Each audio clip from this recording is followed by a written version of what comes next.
Assalamualaikum. Waalaikumsalam. Salam masih, Bang. Api marah suara. Yo api, karena api aku ora merem-merem to, Mbak. Emosi ayu marah. Saya setuju. Mengenai lokasi tempat sudah tahu, lereng Gunung Wilis sekilas tadi sudah tahu, sekarang kita bicara ke makam. Jadi kalau mengenai sejarah sendiri makam itu sebetulnya masih misteri teman-teman, mohon maaf. Masih misteri dan kontroversi. Oke lah, kita ambil aja yang umum orang bilang namakan makamnya Ki Ageng Ngeliman atau Ki Ageng Ngaliman, atau ada yang bilang Syekh Ngaliman, macam-macam. Jadi sebetulnya di Desa Ngeliman itu ada dua makam Ki Ageng Ngaliman. Yang satu itu Ki Ageng Ngaliman Gedung Kulon, justru tempatnya itu di pinggir jalan, lebih mudah aksesnya. Sedangkan kalau yang di video Pak Arya ini, yang diceritakan Pak Arya itu adalah makam Ki Ageng Ngaliman Gedung Wetan. Kenapa kok ada dua makam Ki Ageng Ngaliman namanya sama? Itulah karena memang siapa beliau itu masih sangat misteri dan kontroversi. Banyak versi berkembang. Misal nih contohnya dibilang kalau yang Gedung Wetan itu yang di video Pak Arya itu dibilang adalah jalur dari Kasunanan Giri atau Giri Gresik. Yang Kulon dibilang jalur dari Mataram Islam. Ada versi lagi yang bilang Kulon itu adalah makamnya Gajah Mada. Terus kalau menurut Mas Gaduh gimana? Kalau menurut saya tidak akan mengiyakan, tapi saya tidak akan bilang tidak. Pokoknya saya tidak bilang iya, tapi saya tidak sebutkan juga siapa. Silakan bebas mau menamai beliau ini siapa, silakan. Kenapa kok saya berani bilang itu bukan, atau berani bilang tidak, tapi juga berani bilang tidak mau menyebutkan? Jadi gini aja lah biar adil. Kalau bagi saya, untuk yang kita bahas yang fokus ke yang Wetan aja ya, karena sesuai video yang Wetan itu memang usianya tua. Bahkan zamannya sebetulnya kalau menurut saya itu masih zamannya Sesubagir, jalurnya jalur Persia. Terserah lah, saya mau dibantah juga nggak apa-apa, karena memang tidak ada bukti. Itu versi masing-masing, bebas. Karena orang memberi nama Ki Ageng Ngaliman juga masih banyak kontroversi juga. Kenapa saya tahu? Jadi kalau teman-teman mau tahu urut ceritanya, saya itu sebetulnya tempat itu, apalagi tempat yang Gedung Wetan, tempat video ini adalah salah satu tempat saya waktu masih kecil itu proses dulu saya itu penakut, bahkan ke kamar mandi aja kencing itu takut ceritanya. Apalagi dulu kan saya ada kenapa saya takut, karena dulu saya kan, kalau teman-teman tahu kan ada ceritanya, akhirnya saya bisa ngeliat macam-macam, bisa masuk dunia mana. Itu membuat saya takut sampai saya itu kalau sampai sudah masuk ke dunia lain itu sampai nyembah lantai, takut. Kalau ditanya orang tuh saya nggak bisa bilang apa itu wujudnya, karena bagi saya itu suatu dimensi yang tidak ada warnanya di dunia. Kalau secara struktur itu saya hanya bilangnya itu bukan sesuatu hal yang menyudut, tapi bukan sesuatu yang membulat yang nggak punya sudut, bingung kan? Bukan yang, karena saya ngerasanya juga pakai rasa kan, bukan satu hal yang kasar, tapi bukan satu yang halus, yang akhirnya membuat saya makin takut. Dan tempat ini adalah salah satu tempat yang waktu kecil saya sebagai tempat yang akhirnya membuat saya berani. Itu aja, membuat berani. Ya kisarannya kelas 6 SD lah ya, saya udah taruh di situ. Termasuk kalau teman-teman cerita kemarin yang nomor, yang saya disuruh ke makam nomor, bukan yang ini. Kalau makam nomor di Gedung Kulon, di Gedung Kulonnya saya dapat. Di sini juga pernah sih kayaknya, lupa saya karena waktu kecil saya beberapa kali dikerjain oleh teman bapak saya untuk ditaruh untuk cari nomor. Tapi saya yang ingat di Gedung Kulon, di makam Gedung Kulon saya pernah ke sana. Yang keluar nomor 07 itu saya masih ingat, sampai dapat kop sama asnya itu. Tuh. Jadi saya akhirnya mau bilang bahwa saya tahu tempat ini siapa, dan bahkan saya tahu sejarahnya. Kalau tahun 80-an itu juru kuncinya, mohon maaf, juru kuncinya dulu itu bernamanya Pak Dewarso. Saya bilang Pak Dewarso. Nanti ada ceritanya sendiri tentang Pak Dewarso sendiri. Pak Dewarso. Bahkan dulu kuncennya itu makam Gedung Kulon dan Gedung Wetan itu satu, sama, namanya Pak Dewarso. Orang penduduk Ngliman akan tahu siapa. Bagi orang-orang dulu, kuncen itu harus jalur turun sebetulnya. Wallahu alam, saya nggak mau bilang Pak Dewarso adalah masih jalur turun. Mungkin kalau penduduk yang masih sugeng, masih merasakan waktu Pak Dewarso ada, beliau itu sosoknya ya mohon maaf ya, karena zaman dulu kan sering ada kita lihat bahwa mohon maaf beliau itu punya penyakit gondongan yang itu loh, karena kurang garam yodium ya zaman dulu ya. Itu ada ceritanya. Bahkan akhirnya setelah beliau meninggal, dimakamkan juga di lokasi Gedung Wetan situ sebetulnya, di makam Gedung Wetan situ juga, karena rumahnya dekat situ sebetulnya. Sampai akhirnya beliau punya anak banyak, laki-lakinya 2, itu nggak mau meneruskan jadi juru kunci. Akhirnya juru kuncinya setelah itu sudah bukan jalur turun. Allah alam, itu informasi yang saya dapat. Itu terkait tentang makam, penjelasan makam siapa dan sejarahnya. Terus balik lagi pertanyaannya, apa benar sih tempat itu dipakai untuk narik-narik harta karun? Ayo, benar nggak sih? Jadi pertanyaannya, apa betul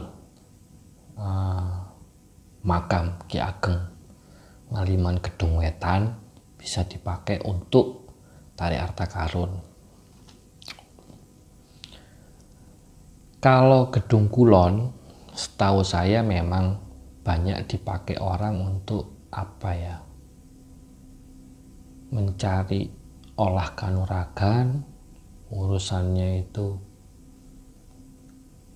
tahta, harta dan sebagainya. Wallahu alam, saya nggak mau bilang itu. Cuma sering dipakai orang untuk seperti itu.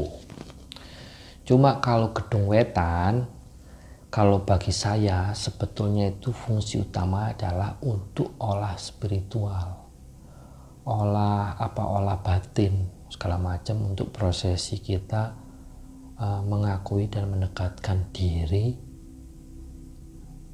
ke atas, kepada Sang Pencipta. Secara usia saya tetap meyakini Gedung Wetan lebih sepuh dibandingkan Gedung Kulon, dan saya tetap yakin bahwa di sana itu tempat untuk olah spiritual. Kenapa? Karena ada titik sebetulnya yang bagus untuk berdoa. Di mana? Apa lokasinya di makamnya? Bukan. Justru jarang ada orang yang tahu. Saya itu kalau ke sana, teman-teman, saya tidak pernah, ya sesekali kalau saya namanya ziarah ya masuk makam. Kalau masuk makam saya biasanya malah siang masuk makam.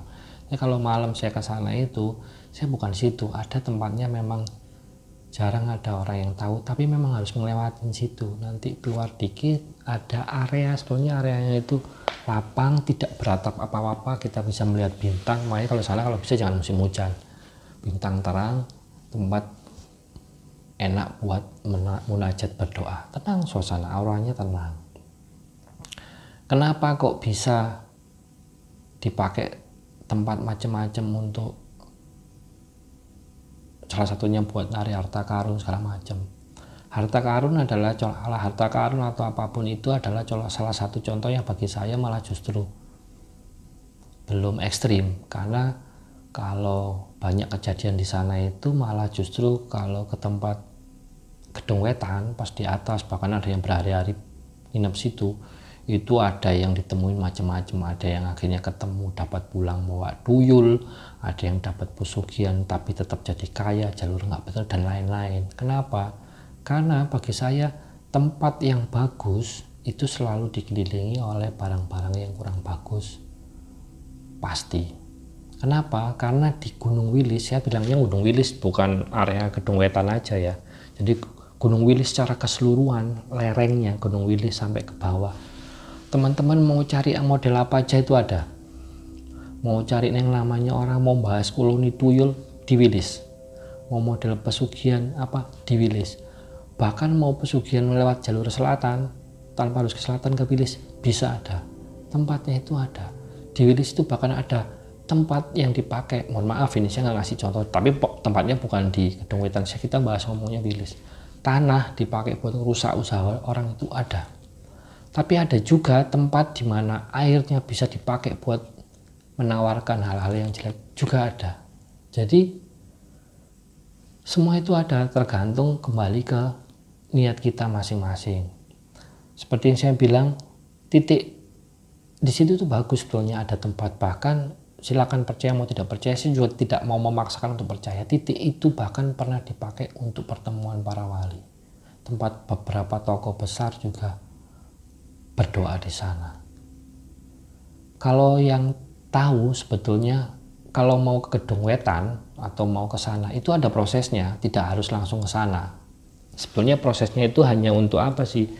Untuk meluruskan niat agar kalau kita kan kadang-kadang kita tahu kondisi kita kadang-kadang gampang tergoda. Tiba-tiba saya misalnya nih, saya datang sana tiba-tiba saya bayangin, waduh, ono sing ayu rek. Jadi bisa pingin, waduh, semoga dapat yang cantik. Gitu. Siapa tahu godaan saya gitu. Siapa tahu pas ke sana saya terus bayangin, waduh, susah nggak ada project ini, nggak ada pendapatan, gimana nih? Nah, niatnya kan jadi belok. Jadi ada prosesi itu di mana memang prosesi sebelum ke Gedung Wetan itu sebetulnya ada ke tempat-tempat tertentu dulu. Masih di lokasi lereng-lereng yang sama itu, tapi cepat kok ngurutnya. Itu untuk meluruskannya dan membatasi kalau ada godaan. Bahkan kalau yang sayang Pak Aryanya itu nggak tahu ada tempat di situ, sebetulnya ada tempat yang bagus. Usianya tempatnya itu, masjidnya itu zamannya Syekh Subakir. Dari ulama Persia yang bangun, cuma nggak populer. Masjid kecil, jelek. Orang penduduk sekitar pun tidak tahu kalau masjid itu tua. Dekat masjid situ, jadi dibocor nih, ada air, ada sumber air. Tonton, sumber airnya apa? Itu bagus sekali. Kenapa? Sumber airnya itu tempat dipakai wudhu. Kalau yang muslim dari macam-macam wali dari berbagai zaman Syekh Subakir, saat zaman Samsudin Al-Wasil, yang cerita saya Sentono Gedong Kediri, gurunya Joyoboyo di ilmu perbintangan dan falak. Itu kalau belum tahu teman-teman tonton Wali Songo tadi, jadi ketahuan nanti tokoh-tokoh siapa yang pernah berjalan ke situ, ke area situ, jadi ketahuan di Wali Songo. Salah satunya tempat ini sering dipakai, bahkan airnya itu pernah dipakai, tempatnya itu dipakai untuk memandikan Raden Patah saat prosesi penasbihan dia sebagai raja, tapi secara spiritual, bukan secara kenegaraan. Secara kenegaraannya tetap di Demak, tapi secara spiritual dimandikan 9 wali songo di situ, didoakan bareng-bareng. Setelah itu secara kenegaraannya ditalangin dulu oleh Sunan Giri selama 40 hari atau 100 hari, kemudian baru setelahnya Raden Patah ditasbihkan secara kenegaraan di Demak. Merinding saya kalau ngomong ini. Itu ada tempatnya di situ. Airnya apa? Bagus airnya. Siapa yang di situ? Banyak tokoh di situ. Nanti kita bahas satu persatu. Airnya fungsinya nggak banyak, maksudnya nggak banyak, tapi bagus apa? Kalau bagi saya, airnya malah justru fungsinya itu apa ya? Membuat manusia untuk kembali jadi manusia. Jadi kalau yang punya pegangan macam-macam, ya monggo, risikonya luntur. Tapi kalau dikerjain orang ya luntur juga. Jadi kenapa bisa begitu ya? Kita bayangkan dari zaman dulu sampai sekarang itu banyak orang berdoa di tempat itu. Banyak tokoh-tokoh ulama besar, bahkan bukan tokoh aja, nanti kita bahas tokoh-tokoh selain Islam juga ada yang di tempat itu, jadi banyak. Itulah kalau menurut saya mengenai Gedung Wetan atau makam Ki Ageng Ngaliman Gedung Wetan, bahwa sebetulnya itu adalah tempat untuk proses spiritual. Kenapa bisa terjadi hal-hal yang lain itu? Yaitu karena tadi ring 2-nya atau di luar ring 1 itu pasti banyak. Apakah banyak yang berhasil Mas Kado? Ada. Apakah yang ada yang berhasil tapi ujungnya apa? Ada. Ada yang sukses terus akhirnya jadi pesugihan meninggal, banyak. Jadi hati-hatilah. Justru bagi saya video Pak Arya itu sangat, buat saya pribadi sangat benar-benar bisa buat pengalaman untuk nantinya gitu loh. Semoga bisa jadikan manfaat juga buat teman-teman. Itu tadi banyak memang tokoh-tokoh yang pernah singgah ke makam Gedung Wetan. Tapi sebetulnya bukan langsung ke titik yang saya bilang tadi, titik bagus buat berdoa. Jadi memang ada proses di mana sebelum ke situ ada ngurut. Tidak asal langsung ke situ, ada tempatnya, bahkan nggak langsung ke lereng, maksudnya ke Desa Ngliman, masih ke bawahnya sendiri harusnya ada ngurut nanti. Jadi memang ada urutannya untuk tadi mencegah ini. Kalau bicara tentang tokoh-tokoh itu banyak, jadi silakan mau percaya atau tidak. Sebelum lanjut ke tokoh, kalau bisa teman-teman mau melihat itu sebenarnya di bawah sendiri itu ada di daerah Ngetos itu makamnya itu panjang-panjang, itu makam-makam dari orang Persia. Jadi apa? Jadi memang syiar Persia zaman dulu udah sampai situ, bersamaan dengan tokoh Samsudin Al-Wasil di Senono Gedong Kediri dan Syekh Subagir. Jadi di titik ini siapa yang pernah ke situ? Syekh Subagir pernah, Syekh Samsudin Al-Wasil, Guru Joyoboyo pernah, Wali Songo otomatis, wali-wali lain banyak. Tokohnya itu dari zaman dulu sampai sekarang. Non Islam banyak, non Muslim banyak. Gajah Mada pernah ke situ, monggo percaya. Terus Kebu Iwo juga pernah ke situ, Empu Barada pernah ke situ. Bahkan prosesi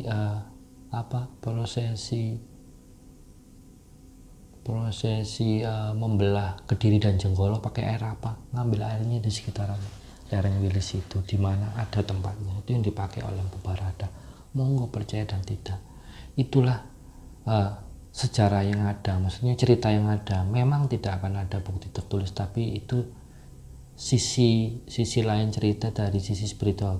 Saya yakin buat orang-orang yang sudah laku spiritual di sana dan sudah memang mendapat jawaban, tahu jawabannya, tahu siapa yang ada di makam Gedung Wetan itu. Apakah makam atau hanya petilasan? Pasti tahu, insya Allah tahu, dikasih tahu. Dengan nawa itu niat yang betul bisa tahu. Jadi banyak cerita. Kalau zaman-zaman modern banyak kan tokoh-tokoh yang ke situ? Banyak. Sebenarnya alasan paling utama kenapa Pak Dirman gerilanya lewat jalur Wilis. Pernah ke sini juga Gedung Wetan, termasuk ngurut ya. Maksud saya tadi ada tempat-tempat rahasia kan, ngurut sampai ke Gedung Wetan. Ada. Pak Dirman ke situ, Tokoh lain ada. Pak Karno insya Allah pernah ke situ. Cuma semuanya datang selalu sembunyi-sembunyi karena memang kalau ketahuan urutannya itu memang bahaya, takut disalahgunakan juga ada urutannya. Bahkan kalau bicara misterinya itu lereng Wilis itu ini agak belok sedikit. Supriyadi, makanya saya nggak mau membahas secara Supriyadi, itu dipercaya sama orang setempat itu pernah lari ngumpetnya di Sedepok. Sedepok itu kayak Patilasan. Sedepok itu kalau mau dari Desa Ngliman itu naik lagi ke arah Sedudo, nanti cabangan dia nyabang ke air terjun Singokromo, ya air terjun Singokromo nanti ketemu. Ala jalurnya itu hampir sama ke air terjun Singokromo tapi misah. Naik lagi itu ada Patilasannya, Sedepok namanya, itu Mbak Supriyadi pernah bersembunyi di sana. Yang dibilang meninggal tanpa jelas itu sembunyi di sana. Nanti ada Sendang Wilis, Sendang Putri Wilis juga sana. Jadi memang misteri itu banyak. Bahkan kalau teman-teman bicara sejarah, kita bicara masalah Mpu Sindok. Mpu Sindok itu pernah ke sini. Pernah ke situ. Kenapa? Karena Mpu Sindok itu ceritanya memang, kita kalau ngomong secara babat Nganjuk ya, Mpu Sindok ceritanya kalau usia tuanya kan kalau narik zaman tuanya itu Mpu Sindok itu memindahkan kerajaan Medang ke Jawa Timur. Itu petilasannya kalau itu ada namanya Prasasti Anjuk Ladang, terus buktinya Candi Boto di Lojeret itu putri dari Empu Sindok, mulai wangsa isyananya itu pindah dari Medang, dari Jawa Tengah Jawa Timur itu di Nganjuk. Bahkan Empu Sindok juga naik ke Wilis otomatis itu ada. Jadi kalau ngomong siapa tokoh, banyak teman-teman di tempat itu, terutama nanti kalau yang tahu urusan prosesnya ngurut sampai ke makam Gedung Wetan, terus kemana lagi itu masih lanjut sebetulnya. Makanya saya bisa berani bilang seperti ini karena memang ya saya ngalamin gitu loh. Cuma ya memang banyak yang memang harus ditutup-tutupin. Kenapa kalau sampai tahu banyak orang dipakai apa, orang Jawa bilang jak-jakan gitu loh, dipakai macam-macam, dipakai ritual macam, padahal itu intinya bukan seperti itu. Intinya sama kok, mau agama apapun pas ke situ juga sebetulnya untuk olah spiritual, bukan untuk yang lain itu. Bahkan titik itu karena banyaknya tokoh-tokoh, bahkan tokoh di luar Jawa banyak yang datang loh sebetulnya di situ. Bahkan saking banyaknya tokoh-tokoh luar Jawa, dari Kalimantan juga, maksud saya tokoh-tokoh dari zaman dulu sampai zaman sekarang. Ada tempat lagi titik dekat Gedung Wetan itu yang sering dipakai buat radar itu, bahasanya saya radar ya. Jadi misal nih pengen nembak jalur Sumatera nih, jalur Bukit Barisan, jalur Padang, jalur Tuanya Padang, ke situ bisa ketemu nanti. Bahkan dipakai buat narik ke selatan, bisa juga ada. Jadi sebenarnya alam itu sudah menyediakan lah, cuma kita tinggal tahu kunciannya, urutannya. Habis itu juga nawaitunya dijaga, insya Allah banyak. Itu terkait dengan Gedung Wetannya. Kalau Desa Ngliman sendiri juga apa ya, Desa Ngliman desa terakhir Gunung Wilis, banyak sejarahnya. Jadi kalau di Ngliman itu banyak pusaka-pusakanya. Jadi salah satunya pusakanya kalau teman-teman bisa lihat lah, bisa googling. Jadi banyak sana itu ada pusaka Kiai Serabat, Nyai Endel, Kiai Perjongkowati, Kiai Trisula yang hilang. Itu sebenarnya bukan hilang. Kalau saya bilang bukan hilang, itu balik ke alam. Buat orang-orang tertentu tahu posisinya di mana, tapi yus biarkan sana. Itu kalau merujuk cerita yang kemarin saya sempat singgung masalah tumbal-tumbal pusaka, ya itu dipakai juga, salah satunya ada di situ. Dan banyak namanya yang nggak bisa disebutkan. Kalau yang sekarang di Desa Ngliman masih ada itu namanya Kiai Kembar sama wayang lah. Wayang-wayang, ada beberapa wayang itu kayak yang Bondan, yang Bedik dan lain-lain itu dipakai, itu banyak. Itu masih ada dipakai, itu ritualnya kalau surat atau gerbek mulut ya, saya lupa, itu sering dipakai buat kirap, masih ada. Itu tadi. Jadi sebelum penutup saya mau ceritakan bahwa lokasi makam Gedung Wetan itu kalau zaman tahun 80-an itu kondisinya masih sangat alami teman-teman. Di sana itu belum ada listrik, bahkan desanya sendiri, Desa Ngliman sendiri teman-teman harus tahu itu pinggir jalan itu mawar liar itu dulu tuh banyak. Sekarang masih ada tapi jarang. Mawar liar itu banyak banget. Mawar itu subur liar, dan air buangan air gotnya itu bening kayak sumber dulu itu. Benar-benar yang jernih lah itu terkait flashback lah terkait ke Gedung Wetan yang bisa saya ceritakan. Terus cerita lagi tambahan mungkin terkait dengan, oh iya tadi kan saya singgung masalah juru kunci lama. Jadi kalau tahun 80-an sampai 9 berapa ya dia, Pak Dewarso itu, saya nggak hafal itu meninggalnya beliau, mohon maaf. Itu adalah dulu memang kuncen 2 makam, Gedung Wetan dan Gedung Kulon. Katanya harus keturunan, Allah alam. Mungkin beliau keturunan nggak tahu. Sampai putranya sendiri akhirnya nggak mau ngelanjutin.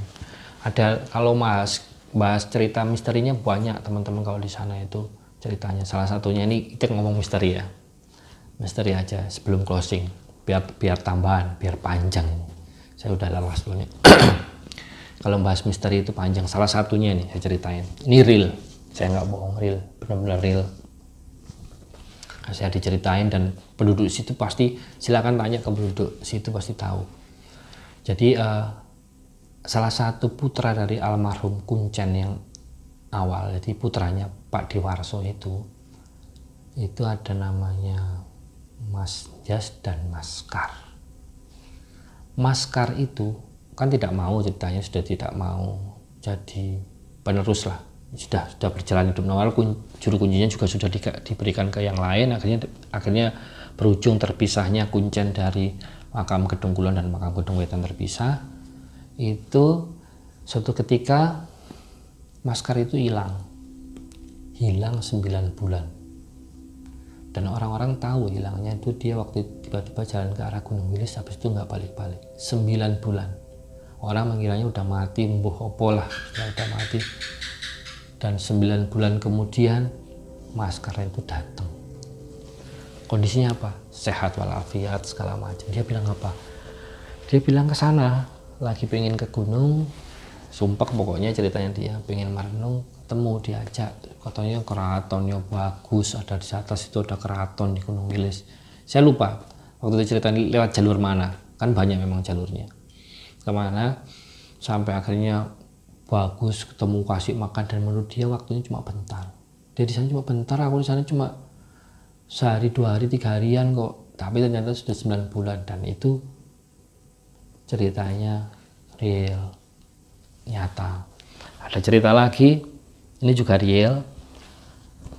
Beliaunya masih hidup, sering kalau ketemu saya sering cerita. Jadi dulu itu teman-teman kalau tahu tempat Sedudo, air terjun wisata Sedudonya Ngeliman ke atas, Ngeliman kan desa terakhir, ke atas lagi itu jalannya mentoknya itu aspalnya itu ke, sekarang sudah aspal bagus, itu ke Sedudo, air terjun Sedudo. Teman bisa googling. Dulu yang buka jalan pertama kali di sana itu ada seseorang namanya si L. Itu suatu ketika itu ada kejadian bahwa setelah dia buka ada truk proyek dong masuk, truk proyek itu masuk ke jurang, bleng. Tidak ada yang berani yang ngambil karena terkenal wingit memang di sana. Dulu masih wingit sekali, wingit itu masih serem lah. Singkat cerita, si A itu tanya ke, waktu itu zaman namanya Kami Tua ya, pokoknya yang itu yang pemukanya di desa Ngeliman itulah. Selain kunciannya tadi tanya, boleh kan ngambil? Oh jangan ngambil bangkainya truknya itu, jangan, karena waktu itu bangkai truknya itu dibikin sayembara, siapa yang bisa ngambil wis ngambil aja, dipakai diambil nggak apa-apa. Singkat cerita, dia halangin siapapun, akhirnya beliau tetap ngambil. Cerita beliau ya, saya cuma ceritain. Di Kerek itu tahun 70-an, itu tahun 70-an ya, mungkin sekitar 70 berapa saya juga kurang tahu, lupa saya ceritain. Itu dipretelin di truk, di bawah ditarik pakai tambang satu-satu, dibawa, dia bawa truk lagi turun, jalannya masih otomatis, baru buka jalan masih nggak karu-karuan itu. Dan dia melihat sendiri suatu ketika jalan itu kayak hilang, dan dia ingat banget bahwa separuh bodi truknya itu, ban truknya kan ada 2 ban yang kirinya dia itu sudah di pinggir jurang. Dia ngeliat, wah, dan dia nggak jatuh, alhamdulillah nggak jatuh, dan terus bisa sampai ke kota Nganjuk. Kenapa? Itu saya nggak bisa ceritain, karena ada ceritanya kenapa dia bisa sampai seperti itu.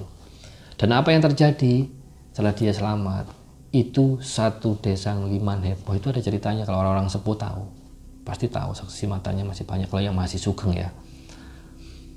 Itu heboh karena apa? Malamnya tuh di Gunung Liman itu, di situ tuh suara di hutannya itu suara kayak wah macam-macam ribut gitu loh. Sampai Kami Tuanya sana itu bikin selamatan saking takutnya.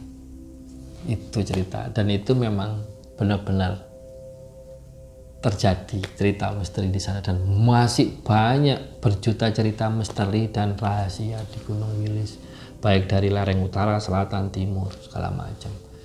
Dan banyak saksi tokoh sejarah yang pernah ke sana dari berbagai zaman, berbagai keyakinan itu banyak. Dan kalau mau tahu petilasan itu banyak, misalnya kayak berhubungan dengan Wilis dan Nganjuk, ada Mpu Sindo yang tadi saya ceritakan, Wangsa Ihala. Nanti kalau dari Kediri, lereng Wilisnya itu ada Joyoboyo, ada Jaman Erlangga, ada Kebo Iwo, ada cerita Calon Arang, semuanya larinya pujaannya juga ke Wilis. Ponorogo adalah Betoro Katong, ada namanya satu lagi itu Pecut Samandiman ya. Pecut Samandimannya itu bukan pecutnya, tapi ada tokohnya, tokoh rahasia yang bernama yang sama yang sampai sekarang itu nggak ada kisahnya, itu pernah ke situ juga ke lereng Wilis. Jadi banyak. Terus satu lagi, teman-teman yang belum nonton video Sarinten itu juga salah satunya ada di urusannya dengan Gunung Wilis dan jalur selatan tuh yang belum nonton Sarinten. Jadi memang Wilis bagi saya adalah gunung yang alami, harusnya masih alami. Saya senang Wilis nggak terlalu populer untuk para pendaki karena ya biarin kayak gitu, karena masih banyak misteri dan enaknya bisa berhubungan dengan gunung-gunung yang lain. Itu sekilas tentang penelusuran video lanjutan dari ceritanya Pak Arya tentang penarikan harta karun. Intinya apa? Sekali lagi saya tegaskan bahwa makam Ki Ageng Liman atau Seng Liman Gedung Wetan bukan untuk penarikan harta karun dan lain-lainnya. Semata-mata di sana itu banyak sebenarnya tujuannya untuk proses spiritual. Kalaupun ada hal-hal lain di luar itu, wallahu a'lam. Pertama, kedua, terkait cerita banyak kejadian nanti orang bisa pesugihan di sana, bisa, tapi bukan ada hubungannya dengan Ki Ageng Liman, tapi hubungannya dari luar ring 1. Karena dari Gunung Wilis sendiri, teman-teman mau cari model apa pesugihan, model apa, model sejelek-jeleknya model apalah, mau cari santet, mau ilmu apa aja ada, silakan. Cuma balik ke orang, dan semuanya itu akan mengerucut ke tempat yang baik. Ada tempat baik, akan ada banyak manusia ke situ yang niatnya nggak teguh atau niatnya itu kurang bagus, lama-lama akan belok. Itu tujuannya mereka untuk menggoda. Itu aja. Semoga dari cerita ini, mohon maaf kalau panjang karena saya sudah gemes harus cerita pas melihat videonya Pak Arya. Kok yo pas gitu loh. Wah, ini mah tempat saya sering main gitu loh. Maksudnya saya senangnya main sih gitu. Maksudnya saya senang main aja, senang main ke sana. Semoga ada manfaat. Saya tidak berharap cerita saya untuk dipercaya 100% monggo. Cuma intinya ambil hikmah aja, cerita aja. Masalah yang tadi cerita yang misteri itu adalah anggap aja bumbu.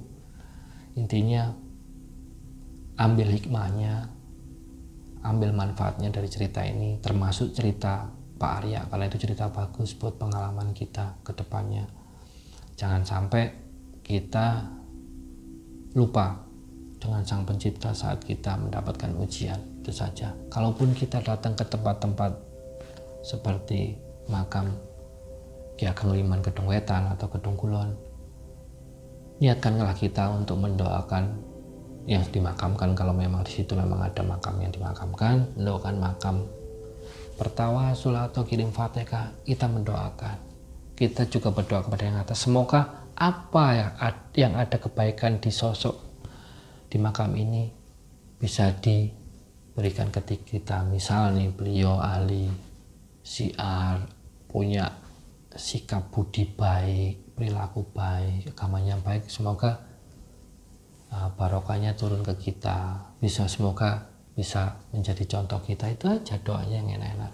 Begitu pula kalau ada yang jelek-jelek dari beliau, semoga tidak ikut tertular ke kita. Doanya gitu, mendoakan yang sudah meninggal, habis itu meminta kebaikan. Itu saja. Terima kasih. Mohon maaf kalau panjang, suara saya juga sudah habis. Tonton terus lapon delok, saya juga sudah ngantuk ini. Wassalamualaikum warahmatullahi wabarakatuh.